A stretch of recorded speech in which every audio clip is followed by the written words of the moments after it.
안녕하세요. 저는 6개월이라는 짧은 결혼 생활을 마치고 새 출발을 준비 중인 싱글녀입니다. 저는 30대 초반에 늦은 나이라는 생각이 들 수도 젊은 나이라고 생각이 들 수도 있는 나이에 결혼을 했습니다.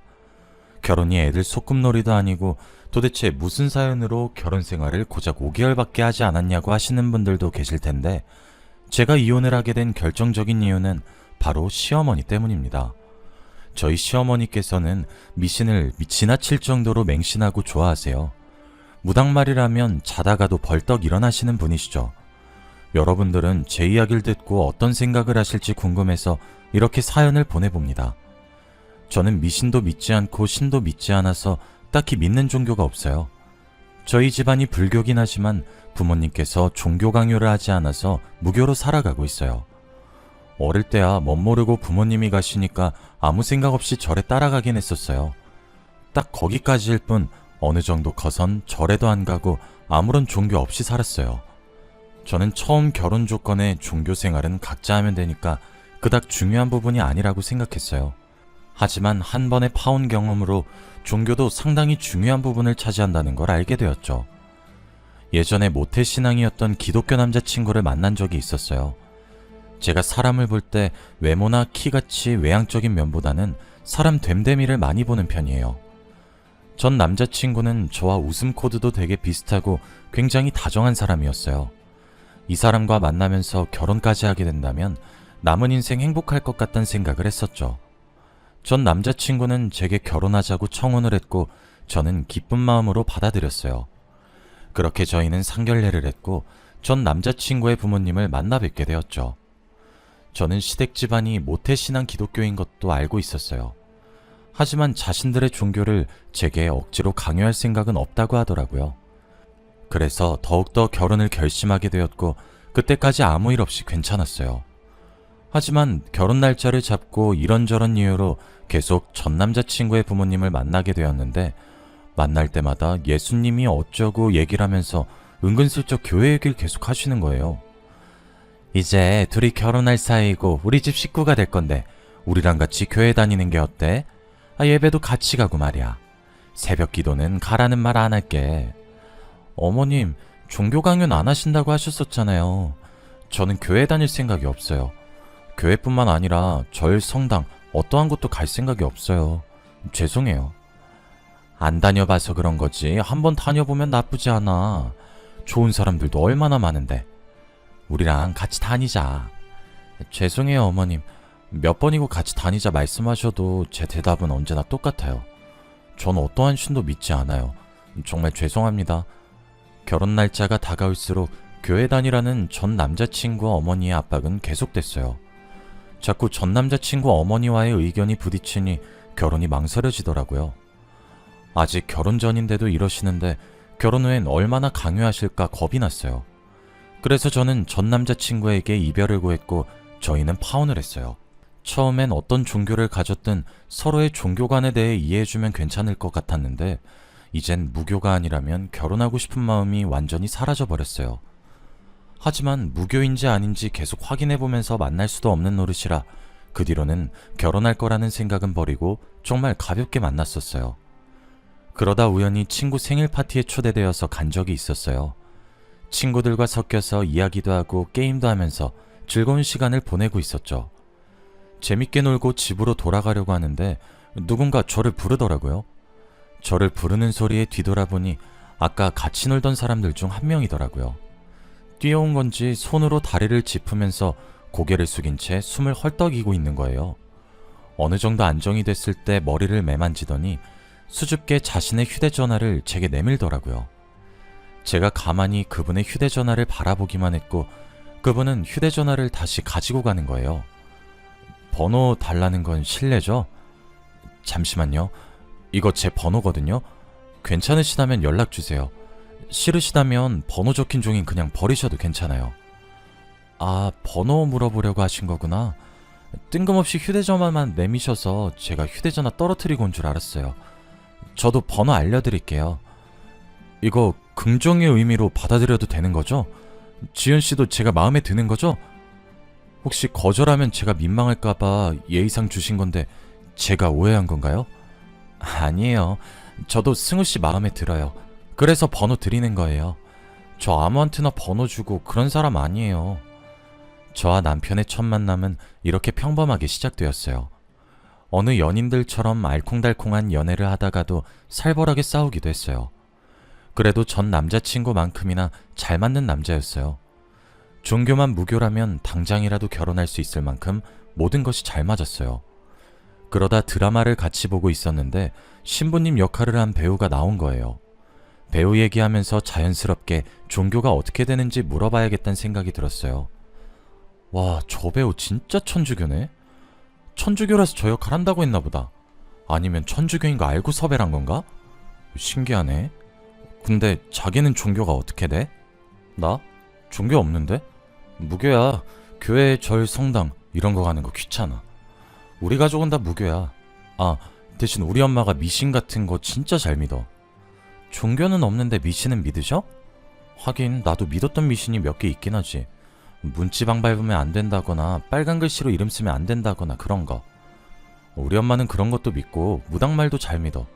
아, 진짜 같이 살면 피곤해. 빨리 내가 나가 살든가 해야지. 피곤한 아줌마야 정말. 그래도 귀여우시네. 미신 우리 어렸을 때나 열심히 믿었던 것 같은데 어머님이 되게 순수하신 것 같아. 아직까지 믿는 거 보면. 남자친구는 제가 그토록 바라던 대로 무교 집안이었어요. 대신 어머님께서 미신을 잘 믿으신다고 하시는 거예요. 저도 예전에 믿었던 미신들이 있었고 흔하게 누구나 하나쯤은 믿는 미신들이 있잖아요. 그래서 미신쯤이야 별거 아니라고 생각하고 신경을 안 썼어요. 저는 이 미신이 제 발목을 잡을 줄은 꿈에도 몰랐지만요. 남자친구가 무교란 이야기를 들은 후로 결혼이 더 하고 싶었어요. 전 남자친구보다 괜찮은 성격에 더군다나 무교라는데 안 할 이유가 없잖아요. 저는 남자친구와의 결혼을 결심했고 쇳불도 단김에 빼란 말이 있듯이 결혼을 결심한 순간부터 프로포즈 준비를 하기 시작했어요. 꼭 남자가 프로포즈 하라는 법은 없으니 제가 먼저 프로포즈를 했어요. 그런데 하필 남자친구도 그날 프로포즈를 준비하는 바람에 맛 프로포즈가 되어버렸어요. 서로 프로포즈 하겠다고 깊숙이 숨겨놓은 반지를 주섬주섬 꺼내는데 얼마나 웃겼는지 몰라요. 각자 앞에 놓여진 반지를 보며 한참 동안이나 배 잡고 웃었어요. 어쩜 타이밍이 이렇게 기가 막히냐고 천생연분이라고 했어요. 그렇게 저희는 각자가 준비해온 반지를 서로에게 끼워주었고 결혼을 약속했어요. 저희는 결혼을 허락받으려고 양가 부모님을 만나서 인사를 드렸어요. 처음 예비 시어머니를 만났을 땐 너무나도 평범한 분이셨어요. 미신을 많이 믿으신다고 들은 것과는 달리 집안도 되게 깔끔했어요. 이게 편견일 순 있지만 제가 사실 시댁에 들어가기 전에 부적이 방방곳곳 엄청 많이 붙여진 집안을 상상했었는데 고작 입구에 붙어진 거 하나밖에 없더라고요. 전 남자친구 어머니는 교회 다닐 것을 엄청 강요했던지라 어머님도 제게 미신을 강요할 줄 알았어요. 예상과 달리 평범한 얘기만 오갔고 갈 때쯤에야 부적 하나를 슬쩍 내밀더라고요. 이거 지갑에 넣고 다녀요. 애군을 막아주는 부적이래요. 그래도 없는 것보단 나을 것 같아서. 부담스러우면 굳이 안 해도 돼요. 아니에요, 주세요. 이거 하나 넣어 다닌다고 지갑이 터진 것도 아닌데요, 뭐. 감사합니다. 처음 만나는 절인데 이렇게 저까지 신경 써주셔서요. 아유, 우리 아들이 여자는 기똥차게 잘 골랐네. 나를 닮아 보는 눈이 있어. 우리 아들은 내가 이런 거 주면 싫어하거든. 애미가 다 지 위에서 해주는 건데도 말이야. 제가 부적을 받을 줄 몰랐는지 처음엔 당황해 하시더니 이내 밝게 웃으셨어요. 요즘 이런 거 받는 젊은이 없다면서 이런 거 줬다가 매번 욕만 먹었다고 하시더라고요. 자식이니 잘 되라고 남자친구한테도 부적을 준 적 있는데 절대 안 받는다고 제게 하소연을 하셨어요. 어머님은 싹싹하고 이쁘다면서 저를 되게 좋아하셨어요. 하지만 저는 그 부적을 받지 말아야 했고 이날을 두고두고 후회했어요. 저희는 상견례도 잘 마치고 아무 탈 없이 결혼을 무사히 진행했어요. 신혼여행을 마치고 신혼집에 들어왔더니 현관문에 부적이 하나 붙여져 있더라고요. 어머님, 현관문에 부적 붙여져 있던데 그거 뭐예요? 저희 집에 부적 안 붙여놓으셔도 돼요. 저희는 부적 없어도 괜찮아요. 앞으로 잘 살라고 붙여놓은 거야. 그거 붙이고 사는 게 좋다고 유명한 점쟁이가 그러더라고. 계속 붙이고 있어. 그리고 너 부적 좋아하잖아. 저번에 내가 준 거 지갑에 넣고 다니고 그러더만. 어머님, 저 부적 안 좋아해요. 어른이 주신 건데 안 받는 건 예의가 아닌 것 같아서 받은 거죠. 다음부터는 저희 집에 이런 부적 붙이지 마세요. 아셨죠? 알았다. 그렇게 하마. 이왕 붙여놓은 거니까 현관문에 붙어있는 건 건들지 말거라. 진짜 유명한 점쟁이가 해준 거라 비싸게 주고 만든 부적이야. 그러니 절대 건들지 말거라.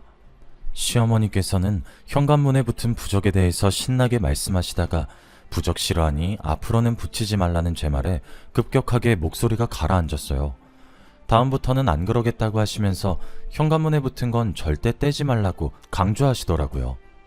일단 강요하시니까 붙이고는 있는데 저는 잠깐 붙였다가 어느 정도 시간 지나면 떼야겠다고 생각했어요. 시어머니께서는 반찬을 가져다 주신다는 핑계로 신혼집에 자주 들락날락 거리셨어요. 아직 다 안 먹었다고 안 오셔도 된다고 했는데도 굳이 오셨어요. 그냥 반찬만 주고 가시면 모르겠는데 계속 이 방 저 방 왔다 갔다 하시면서 기웃거리셨죠. 도대체 뭘 하시는지 모르겠지만 저희 집에 오면 혼자서 엄청 바쁘게 움직이시더라고요. 저는 시어머니가 나온 방에 들어가 봤자 변한 게 없어서 그냥 방 구경 하나 싶었어요. 솔직히 저희가 신혼초니까 인테리어가 계속 마음에 안 들면 자주 바꾸거나 물건을 추가하잖아요. 그래서 늘 새로운 마음으로 뭐가 바뀌었는지 보려고 그러시는 줄 알았어요. 정말 4개월까지는 아무것도 모르는 상태로 지냈었어요. 그러다 제가 청소를 한다고 침대 밑에 청소기를 돌렸는데 청소기 입구에 부적이 하나 딸려오는 거예요. 이게 왜 여기서 나오나 싶다가 설마 하는 마음에 납작 엎드려서 침대 밑을 봤어요. 바닥에 아무것도 없어서 제 지갑에서 떨어진 거라고 단정 지으려고 하는데 쎄한 느낌이 드는 거예요. 그래서 그대로 바닥에 엎드린 채로 살짝 시선을 위로 돌렸어요. 저희 침대 밑바닥에 부적이 빼곡하게 여러 장이 붙여져 있는 거예요. 저는 부적을 발견하는 순간 기겁을 하고 손으로 다 떼어냈어요. 안쪽까지 어떻게 붙였는지 모르겠지만 안쪽에도 붙여져 있길래 긴 막대기로 힘들게 뗐어요. 그리고 시어머니께서 갔던 방을 유심히 살펴봤죠. 그러다 제 시선이 옷장에 꽂혔고 곧장 옷장 앞으로 가서 부적이 있는지 살펴보았어요. 걸려있던 옷을 옆으로 미니까 벽면에 숨겨진 부적들이 나타나더라고요. 안 보이는 곳만 골라서 어찌나 잘 숨겨두셨는지 감탄이 나올 정도였어요. 저는 다른 방과 화장실에도 부적들을 찾아내서 다 떼어버렸어요. 남편도 부적을 보고는 이걸 언제 다 붙였냐며 놀라서 말을 잇지 못하더라고요. 저희가 4개월 동안 몰랐다는 것도 웃기고 이 많은 걸 시어머니 혼자 붙였다는 것도 웃겼어요.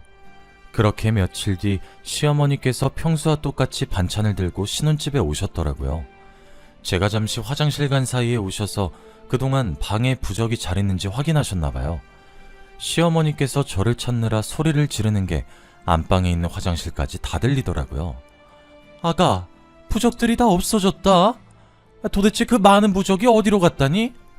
어떻게 하나도 안 남기고 싹 사라질 수 있냔 말이야. 설마 너네가 다 떼어버린 건 아니지? 어머님, 그 부적들 저희가 다 갖다 버렸어요. 제가 저번에도 말씀드렸잖아요. 부적 안 좋아한다고 붙이지 마시라고요. 전에 안 붙이시기로 얘기 끝났잖아요. 아니, 그 많은 것을 다 갖다 버렸단 말이야? 그게 돈이 얼마짜린데 갖다 버리길. 내가 진짜 못 살아. 부적을 찾으시길래 다 버렸다고 하니 시어머니는 그걸 왜 버리냐고 화를 내셨어요. 얼굴이 붉어지고 목에 핏대까지 세우면서 화를 내시는 거예요. 처음 보는 시어머니의 화난 모습에 저는 고장난 것처럼 아무것도 할 수가 없었어요. 남편도 그런 시어머니께 제발 그만하라고 적당히 하라면서 같이 화를 내더라고요. 저는 아무 말도 못했고 남편과 시어머니는 부적 하나 때문에 피 튀기며 싸웠어요. 한참을 싸우다가 시어머니께서는 가방을 챙겨 들고 집을 나가더라고요. 제가 시어머니를 따라 나서려고 하니 남편이 저를 잡는 거예요. 또 온 집안 방방곳곳에 부적들을 붙인 채로 지내고 싶냐면서요. 당신 어머니 따라 나가지 마. 또 온 집안에 부적들 붙이면서 지내고 싶어? 당신 지금 어머니 따라 나가면 다시 그 많은 부적들 제자리로 돌아갈 거야. 그건 싫지만 어머니 저러고 나가서 사고라도 당하면 어떡해. 평상시에도 왔다 갔다 잘하셨는데 뭘. 신경 쓰지 마. 나는 다신 부적이랑 가까이 하고 싶지 않아. 꼴도 보기 싫어. 우리가 이 정도까지 했는데 어머니께서 또 부적 들고 오시진 않겠지? 느낌이 안 좋아. 어머니 나중에 다시 부적 들고 나타나실 것 같아. 헤이, 이렇게까지 했는데 또 부적 들고 오신다고? 아닐 거야. 나 그럼 어머니한테 진짜 화낼 거야. 오늘보다 더 심하게 할 거야. 시어머니께서 그렇게 나간 뒤로 저는 마음 한켠이 불안했어요. 언젠간 다시 양손에 부적을 가득 들고 있는 시어머니가 저희 집에 올 것만 같았거든요. 제가 계속 불안해해서 그런지 시어머니랑 싸우고 며칠 뒤부터 악몽도 꾸기 시작하는 거예요. 누군가가 무기가 될 만한 것들을 손에 들고 저를 뒤쫓아온다거나 제가 누군가에게 발각되지 않게 도망가서 숨는다거나 하는 악몽을 많이 꿨어요. 한 번은 가위에 눌린 것 마냥 아무것도 움직일 수가 없었고 말을 할 수도 없었어요. 몇 번이나 악몽에 시달리니까 기력이 쇠약해지더라고요. 친정어머니도 제 몰골을 보시더니 놀라서 보약을 지어주셨는데 아무리 기력에 좋은 음식을 먹어도 날이 갈수록 몸이 더 안 좋아졌어요. 남편은 혹시나 제가 병이라도 걸린 게 아닌지 엄청 걱정을 하더라고요. 병원에 가보는 거 어떠냐고 하는데 그 정도는 아니라고 병원에 가지 않았거든요. 그런데 갈수록 몸이 말라가고 힘도 쫙 빠지는 거예요. 진짜 병이라도 있나 싶어서 병원에 가봤더니 아무 이상이 없다고 하더라고요. 의사 선생님도 저를 보고 아무 병 없는 게 오히려 이상하다고 할 지경이었어요. 도대체 뭐가 문제인지 도통 모르겠더라고요. 잠시 요양이라도 떠나야겠다는 생각에 짐을 싸려고 옷장에 있는 옷들을 꺼냈는데 옷을 빼고 비어있는 틈 사이로 무언가가 보이는 거예요. 설마 하는 마음에 저번처럼 옷을 한쪽으로 밀었는데 또 부적이 나오는 거예요. 부적이 보이자마자 미친 사람처럼 온 집안을 헤집고 다녔어요. 저번이랑 똑같은 위치로 안방 침대 밑바닥에도 부적이 다닥다닥 붙어 있더라고요. 저는 집안에 붙어 있던 부적들을 찾아내서 모조리 다 떼어냈어요. 그리고 바로 시어머니께 전화를 했어요. 어머님, 도대체 이 부적들은 또 언제 붙이신 거예요? 도대체 왜 계속 붙이시는 거예요? 한동안 저희 집 안 오셨잖아요. 도대체 언제 와서 붙이신 거예요? 이번엔 오래 갈 줄 알았더니 그래서 그것도 다 떼서버렸니? 그건 우리 아들한테 좋다고 해서 붙인 거니까 네가 열낼 거 없다. 제발 부적 좀 붙이지 마세요. 네? 남편도 싫다고 하는데 왜 계속 그러는 거예요? 우리 아들이 싫어한다고? 누가 그러니? 나 그 부적 아들한테 허락받고 정정당당하게 붙인 거야. 네 남편도 내가 그 부적 붙인 거 알고 있다고. 남편이요? 거짓말하지 마세요. 제가 속을 줄 아세요? 저번에 그이가 어머님한테 화낸 거 잊으셨어요? 그런 사람이 부적 붙이게 허락을 했다고요? 속는 셈 치고 하나 붙여줬더니 효과 좋은 것 같다고 더 붙여달라고 하던데 못 믿겠으면 네 남편한테 물어보든가. 그리고 너 요즘 몸 안 좋은 것 같다더라. 근데 지금 기력이 넘치네. 제 몸은 제가 알아서 할 거예요. 또 이상한 부적 쓸 생각이시면 접으세요. 내가 너한테 부적을 왜 쓰니? 돈 아깝게. 난 우리 아들을 위한 부적밖에 안 써. 제가 부적 때문에 따지자 시어머니는 남편에게 허락을 받고 저희 집에 부적을 붙였다고 하시는 거예요. 저번에 남편이 부적 싫다고 그렇게 화를 냈었는데 허락했다니 이해가 안 갔어요. 남편 퇴근 후에 물어봤더니 부적 붙인 뒤로 정신건강이 좋아진 느낌이라 더 붙이라고 했다더라고요. 그러더니 저한테 다 떼버렸냐고 묻더니 왜 뗐냐고 화를 내는 거예요. 저는 이제 더 이상 남편도 제정신이 아니란 생각을 했어요. 그러다 며칠 뒤 시어머니께서 또 신혼집에 와서는 문을 엄청 두드리는 거예요. 한창 반찬 자주 가져다 주실 땐 매번 문 열어드리기 귀찮아서 비밀번호를 가르쳐 줬었거든요. 제가 없을 때도 저희 집에 오는 것 같아서 시어머니 몰래 비밀번호를 바꿔버렸어요. 비밀번호가 맞지 않자 문이 부서지라 두드리셨어요. 저는 문을 열어줄까 말까 많이 망설이다가 계속 저렇게 놔두면 시끄러워서 주민들한테 피해줄까봐 문을 열어주었어요. 제가 문을 열어주자마자 십자가를 제 이마에 탁 소리가 날 만큼 세게 내려치더라고요. 너무 놀라기도 하고 아파서 손으로 이마를 감싸주었어요. 그랬더니 시어머니께서는 뭘 먹고 힘이 좋은 건지 제 손을 치우더니 다시 한번 탁 소리가 나게 십자가를 제 이마에 내려치시는 거예요. 제가 손으로 이마를 감쌀 틈도 없이 십자가를 다시 제 이마에 대더니 본인 주머니에 손을 넣고 무언가를 찝더라고요. 주머니에 있던 무언가를 꺼내서 제게 마구마구 던지기 시작했어요. 얼굴에도 맞고 몸에도 맞았는데 딱딱한 알갱이 같은 것들이라 너무 아프더라고요. 하지 말라고 울부짖어도 시어머니는 표정 변화 없이 계속 제게 던지시는 거예요. 떨어진 것들을 보니 무언가의 정체는 팥이었어요. 시어머니는 다시 주머니에서 팥을 움켜쥐더니 저를 보면서 물러가라를 외치며 다시 던지시더라고요. 우리 아들 나쁜 기운들 네가 다 가져간다고 해서 결혼시켜놨더니 부적을 다 떼버려? 그 부적이 어떤 부적인데 다 떼버렸단 말이냐? 잡기나 씌인 게. 죽어! 죽어! 어머님 그만하세요. 너무 아파요. 그러니까 제발 그만하세요. 네 꼴을 보아하니 역시 부적이 효과가 있었던 거야. 돈을 들인 보람이 있어. 우리 집안 망치는 이 흉물. 너는 우리 아들 애빠지. 그 이상도 그 이하도 아니야. 시어머니는 무섭도록 싸늘한 표정을 하고 혼자서 무어라 중얼거렸어요.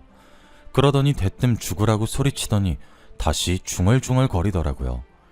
자세히 들어보니 점쟁이가 남편이 저와 결혼하면 제가 나쁜 기운을 다 빨아들여서 남편의 기력이 좋아진다고 했나봐요.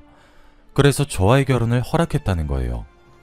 부적을 붙이면 모든 악의 기운을 제가 다 빨아들여서 남편은 좋아지고 저는 시름시름 앓게 되는 것이었어요.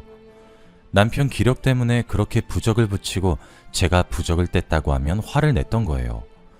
저는 계속 팥을 맞지 않으려고 얼굴을 요리조리 피했어요. 시어머니는 제가 계속 안 맞으려고 피하니까 못 움직이게 제 머리채를 잡는 거예요. 계속해서 발버둥 치고 있는데 딱 마침 남편이 퇴근을 하고 집에 들어오더라고요. 저는 남편이 이 모습을 보면 시어머니를 말려줄 거라고 생각했어요. 하지만 말려주긴커녕 제 양팔을 잡고 시어머니가 팥을 던지기 쉽게 만들어주더라고요. 여보, 가만히 있어. 어머니가 우리한테 나쁜 거라도 하시겠어? 다 우리 위해서 이렇게 하시는 거니까 당신이 조금만 참아. 당신 미쳤어? 당신까지 왜 이러는 거야? 이것 좀 놔. 내가 왜 이런 수모를 당해야 하는데? 난 싫어. 싫다고. 그냥 얌전히 맞고 있으면 빨리 끝날 일인데 왜 질질 끌려고 그래? 딱 1분만 눈 감고 그냥 맞으면 안 돼? 그게 그렇게 어려워?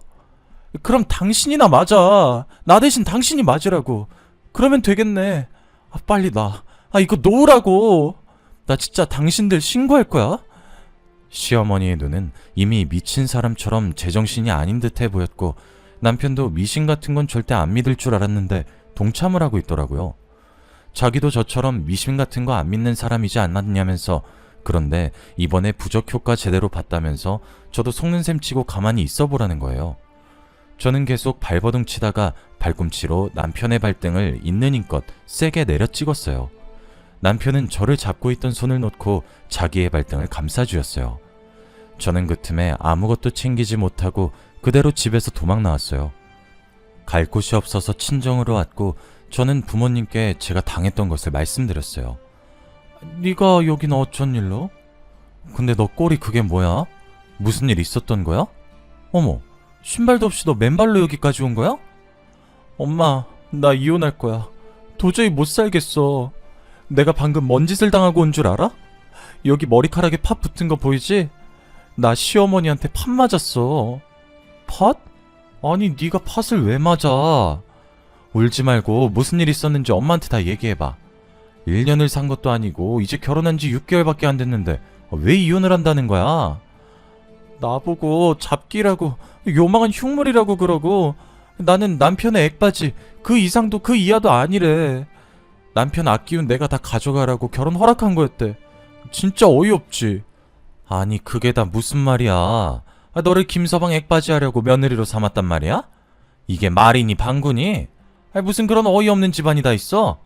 당장 이혼해. 안 되겠다. 친정어머니도 제 이야기를 듣는 내내 어이없어 하시더라고요. 어떻게 남의 집 귀한 자식을 자기 집 아들 액바지로 받들일 수 있냐고요. 어머니는 당장 이혼하라고 했고 아버지는 골프채를 들더니 신혼집에 찾아갈 기세시더라고요. 저는 괜히 일 크게 만들지 말자고 저런 집안에 시집 갔다는 것 자체가 수치스럽다고 조용히 이혼하고 싶다고 하면서 아버지를 말렸어요. 와중에 남편이 계속 저한테 전화를 하더라고요. 저는 끝까지 전화를 받지 않았고 이혼하자는 문자만 보냈어요. 남편은 이혼하자는 제 문자에 고작 이런 걸로 이혼을 해야겠냐고 뻔뻔하게 답을 보낸 거예요. 저는 이혼 서류 가지고 올 거 아니면 연락하지 말라고 하고 폰을 꺼버렸어요. 하루 지나고 폰을 켰는데 아무런 연락이 안 와 있더라고요. 그렇게 며칠간 친정에서 지냈고 정말 부적 때문에 몸이 안 좋아졌던 건지 친정에서 지내는 동안엔 다시 살도 조금씩 찌고 기력도 되찾아갔어요. 거의 예전 모습을 찾았을 때쯤 남편한테 연락이 왔더라고요. 이혼하자고 서류 들고 친정 근처 카페에 앉아있으니 오라고 하면서요. 저는 가벼운 발걸음으로 카페에 향했어요. 창가 쪽에 남편이 앉아있었는데 못 본 사이 얼굴이 퀭해져 있고 살도 빠진 것 같았어요. 제가 자신의 앞에 앉자 가방에서 서류 봉투를 하나 꺼내더라고요. 자기 인적사항은 다 작성했으니 제 거만 작성해서 제출하면 된다고요. 이거 합의 이혼서야. 내 인적사항은 다 작성해놨어. 당신 인적사항만 작성해서 제출하면 끝나. 근데 꼭 이혼을 해야겠어? 당신이 몇 번을 다시 물어도 내 생각은 변함없어. 당신이랑 이혼할 거야. 봐봐, 나 당신이랑 안 사니까 다시 살도 찌고 기력도 되찾았잖아. 근데 내가 왜 당신이랑 계속 살아? 그러네. 다시 예전 모습으로 돌아갔네. 다행이다. 솔직히 당신 계속 말라가서 걱정 많이 했거든. 나는 어머니가 당신을 액바지로 생각했을 줄은 꿈에도 몰랐어. 내가 대신 사과할게. 남편은 시어머니께서 저를 액바지로 생각할 줄은 몰랐다며 대신 사과를 하더라고요. 남편의 표정을 보아하니 정말 남편은 아무것도 몰랐던 것 같아서 사과를 받아줬어요. 그리고 저희는 합의 이혼을 했죠. 저는 지금 남편과 이혼하고 새로 태어난 기분으로 살아가고 있어요. 예전 모습으로 완전히 되찾았고 지금 만나고 있는 남자친구 덕분에 더 밝고 긍정적인 사람으로 변해 있어요. 지금 남자친구는 제게 있어서 귀인 같아요. 힘들어하던 저를 보듬어주고 위로가 되어주고 기쁨이 되어줬으니까요. 남자친구와 결혼을 할지 안 할지 모르겠지만 지금처럼만 재밌게 지냈으면 좋겠어요. 제 이야기는 여기서 끝을 맺어보려고 해요. 여러분들도 미신이라는 걸 믿으시나요? 저는 적당히 믿는 건 괜찮지만 전 시어머니처럼 맹신하는 건 좋지 않다고 생각해요. 자신에게도 주변 사람에게도요. 여러분들도 만약 믿고 있는 미신이 있다면 그 미신에 너무 맹신하지 않았으면 합니다.